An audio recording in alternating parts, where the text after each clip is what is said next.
Do Kwon has officially responded to the allegations that have been sent his way. Here is why this matters and why this could be affecting Terra Luna's price sooner rather than later. Make sure to watch at the very end of this video so you don't miss any of my Terra Luna exclusive information that you guys are not going to miss. And make sure to hit the like button and the subscribe button so you guys never miss a new video that we post. Plus, if you guys want to join our free Discord, hit the second link down in the description below. I think you guys will really enjoy the overall benefits and community that we're building there. But other than that, let's get right into this video. Alrighty guys, here we are with Terra Luna. We know that over the last couple of weeks there has been a absolute media firestorm over what has been happening behind the scenes with Terra's overall project team and what they've been working on, as well all of the investigations and different large organizations, government bodies, and a host of other factors and characters who are coming into play right now to look into Terra Luna and its development and what they are doing behind the scenes. It seems that there are a lot of people speculating and alleging that there are kind of some very sketchy things going on behind the scenes that we might not be fully aware of.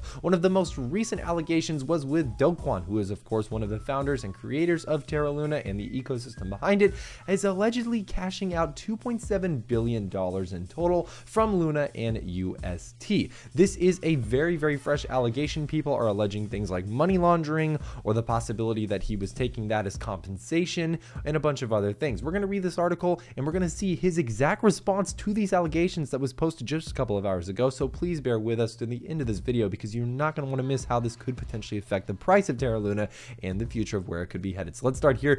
Do Kwon, the CEO and co-founder of the infamous Terra Luna project and Terra Luna UST, has refuted the claims of cashing out over $80 million every month for nearly 3 years. Numerous unconfirmed reports surfaced on Saturday claiming Kwon's participation in draining liquidity out of Luna Classic and Terra USD, or Classic of course, before the crash to purchase United States dollar peg stable coins such as of course USDT or Tether. Rumors about Kwon's cashing out Luna and UST reserve surfaced after a Twitter thread by Fatman Terra shared the alleged details on how Kwon, along with Terra influencers, managed to drain funds while artificially maintaining the liquidity. And this was how we didn't see that crash really until actually it, well, happened basically. So without further ado though, we need to get into what Do Kwon has officially said as far as his overall response to these allegations. So we have a whole Twitter thread here that he goes into detail with this. So let's begin here. He says, 1, this should be obvious,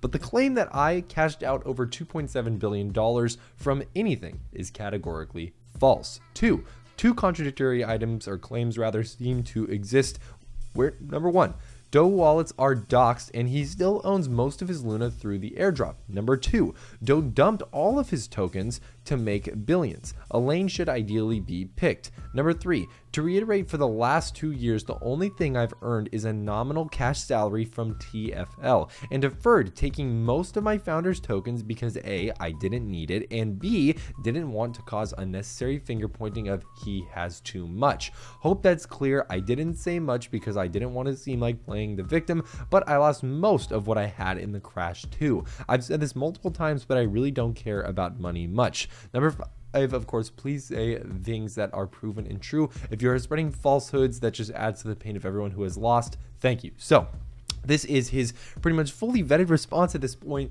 saying basically that everybody who is alleging and making claims that he, took $2.7 billion out of the liquidity is wrong, essentially. He's saying that they are wrong, and he's basically also saying something kind of interesting here where he says 2 contradictory claims seem to exist where Do wallets are doxed and he still owns most of his Luna through the airdrop, but then also 2 is that Do dumped all of his tokens to make billions. So that's kind of a weird contradictory claim that some parties are making while other parties are also making as well, and it's kind of clashing and conflicting there in the first place. Now you're probably wondering, well, what do you think about this? What do you think? How is this going to affect the price of Terra Luna Classic, and all the ecosystem involved?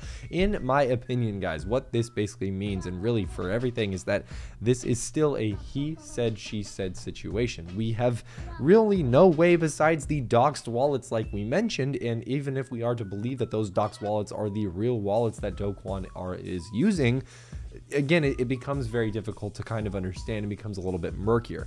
In my opinion, I still think that there are definitely some strange things going on behind the scenes with Terra Luna. Again, the SEC is going to be actively investigating the project and looking into what they have been doing the last couple of months and how potentially investors were defrauded of their money by this project. And of course, as well, we have South Korean authorities who are also looking into a majority of the issues that have been doing things behind the scenes with Terra Luna as well. Again, I can't really tell the actual intent behind this overall kind of denial basically of the claims, and it seems that the article is pretty much in the kind of same boat as well. Kwon told the community that spreading falsehoods adds to the pain of all Luna investors, and that was the remark that we read at the end there. Mr. B, who is a developer from Anchor Protocol, which is a Terra-centric sub-ecosystem, allegedly warned Kwon about the unrealistic high interest rates, and Mr. B also said that the platform was designed only to offer an interest rate of really 3.6% for keeping the Terra ecosystem stable, but was changed to 20% just before the release.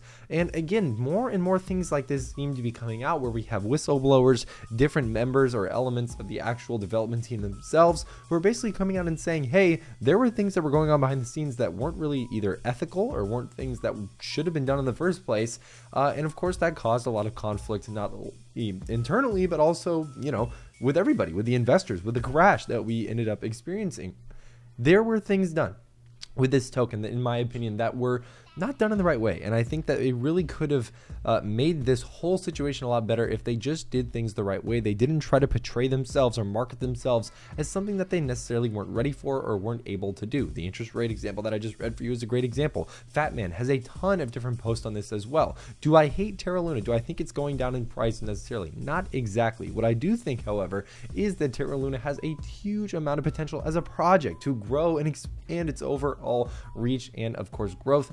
But that's going to take some time. And after this, in these recent investigations, I think unfortunately the leadership in Terra Luna and the overall ecosystem right now is not very what I'll call stable. In my opinion, of course, that's all alleged. But I think that they can recover from this and do quite well as a project. Let me know in the comments below what you guys think. I always love to know your overall thoughts about this. Do you think that Do Kwon actually had a nefarious hand in any of this? Did he actually steal $2.7 billion from Luna? Did he cash out anything? What do you guys think? I would love to know your opinions, of course. If you agree with me, you disagree with me, you agree with that point, whatever it might be, let me know in the comments below. Make sure to join that free Discord with the second link down in the description below. But other than that, guys, that's all I have for you guys today.